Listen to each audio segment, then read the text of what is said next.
So in this video, I just want to show the use of the Boomstick tool in a self-release manner for some of the more difficult spots.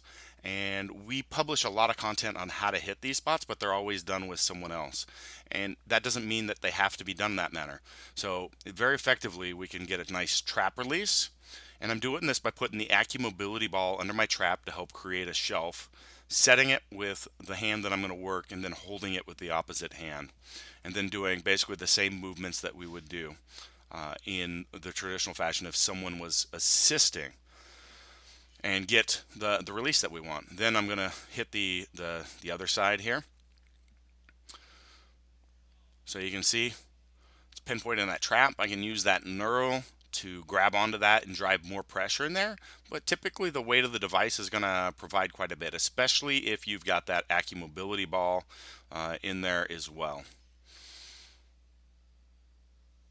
So this sequence that I'm showing here is also one of my favorite all-around releases for the shoulder, because we're going to deal with it. By the end of this, we're going to deal with both internal rotational deficits, external rotational deficits, and extension as well. So now we've got, we're going to work two different spots here. I'm going to work into the lat and the subscap. Again, we're doing the same sort of motion, but you can see I did the same thing. I set it with my left hand, which is the arm I'm working on, and then I grabbed it with the opposing arm and using that knurl to drive down in there. Again, I probably started moving a little bit there, so you can see how I reset it. And again, using the AccuMobility ball to really bring out that shelf of the muscle to make it easier to both target and keep the device on there. And you can see I'm able to hit those areas pretty easily and pretty well. And then last, going to do the opposite side here.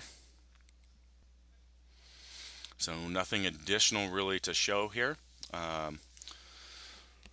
So again, this is going to deal. The trap is one of our highest payoff points for shoulder issues, but the lat and subscap can be really great for external rotation. On some people, it will open up internal rotation as well. Typically, internal rotation we would deal with going into the pecs and front delts. Again, that's really easy to hit yourself because you really don't have to create a shelf with anything. But I find that doing the lat, subscap, and trap is fantastic for shoulder health. Also because those are the areas that are really going to tack down that scapula and stop it from moving. And that's the last movement that I'm going to show you here, is after we get release from the trap and then lats and subscap, we're going to go into actually applying some direct pressure onto those shoulder blades and then moving the shoulder blades through protraction and retraction. So I've got the two harder balls laid down on the floor. This is a drill from AccuMobility. And then I've got two of the smaller balls. And you can put anything in your hands there, but creating a little bit of fascial tension. See, I'm crushing those. See the look at my fingertips there.